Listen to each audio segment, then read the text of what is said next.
So, we have a new Star Trek movie coming out. I thought it'd be a good idea to talk about the series. But there's 11 movies, counting the new one, 5 TV series, and an animated series. So that's a lot to work with. Rather than doing a whole retrospective or full-fledged Trek-A-Thon, I'm going to keep it simple and just talk about the Star Trek trilogy. Now, the trilogy, as it's sometimes referred to, is Star Trek II, The Wrath of Khan, Star Trek III, The Search for Spock, and Star Trek IV, The Voyage Home. So what happened to Part 1? Well, I'll tell you. Star Trek the Motion Picture was a big deal when it came out because it satisfied a long craving for new Star Trek material. The original series ended in 1969, the animated series came shortly after, but for the majority of the 70s, there wasn't much Star Trek. So I can see why the first movie would have been exciting for its time. However, I don't think it's aged well. It feels to me like it's trying to be the next 2001: A Space Odyssey. It has a very slow pace with some crazy LSD moments. There's even a moment where you can see Darth Vader and Miss Piggy. Overall, it's not a bad movie, but it doesn't have the same rewatch value as the next ones. Star Trek II is like Street Fighter II. Nobody gives a shit about the first one. Not only is it way superior and often regarded as the best, but it also doesn't require having seen the previous film. Star Trek III, however, picks up right where 2 left off, and benefits from watching them together. Part 4 is also a close sequel. So in a nutshell, 2, 3, and 4, to me and to a lot of people, are the most classic of all the feature films. So that's why we call it the Star Trek trilogy. But now, on to the movie.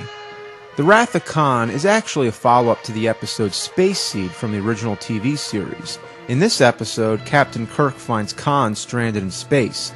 Khan's a man of superior strength, genetically bred as a soldier. Kirk offers him his hospitality aboard the Enterprise, not knowing that with Khan's great strength comes great ambition. So what does he do? He tries to take over the Enterprise. Each of you in turn will go in there. He's a war-waging, womanizing Superman of Dominion, which makes him the perfect rival for Kirk. In the end, Kirk manages to defeat Khan and send him to a deserted planet. So the movie is a perfect closure to that story. If it requires watching anything before it, it wouldn't be the first movie, it would be the episode Space Seed. Before The Wrath of Khan was released, there was a lot of talk and rumors about the death of Spock happening in this movie. It starts with a fake battle training simulation where the crew, including Spock, pretend to be dead. This helped later rest all the death rumors so that fans weren't thinking the whole movie, when's he gonna die? The simulation introduces Lieutenant Saavik, a female Vulcan played by Kirstie Alley of Cheers fame.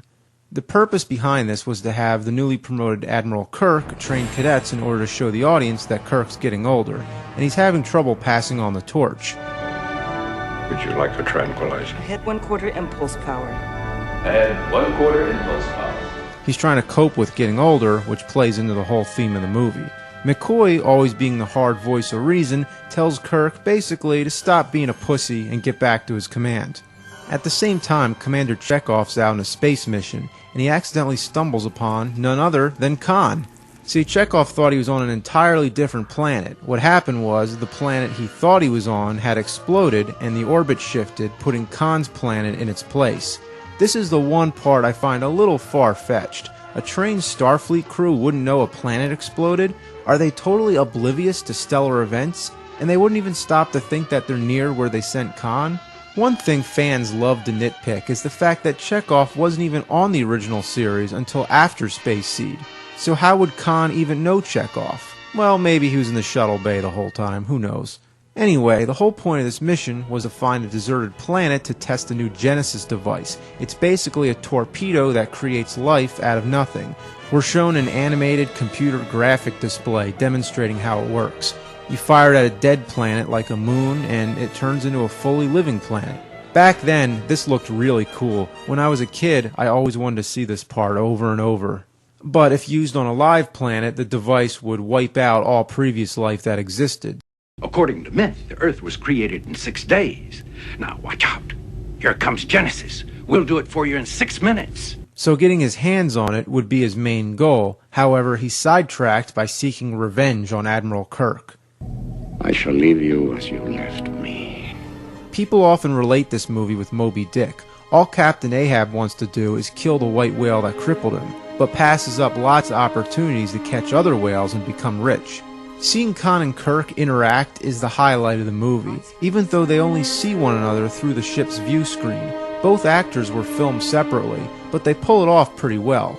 My only minor complaint is that it would have been nice to see at least one scene with both of them together. The only other thing I don't like too much is that Khan gains control of people's minds by implanting these strange creatures into their ears. I just think it goes a little extreme.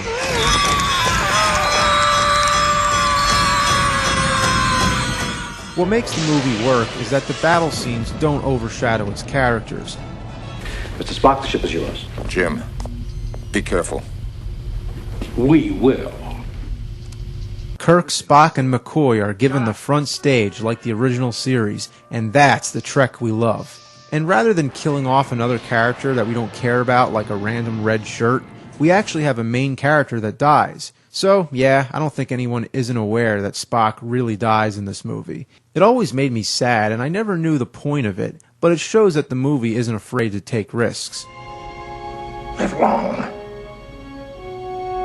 and prosper.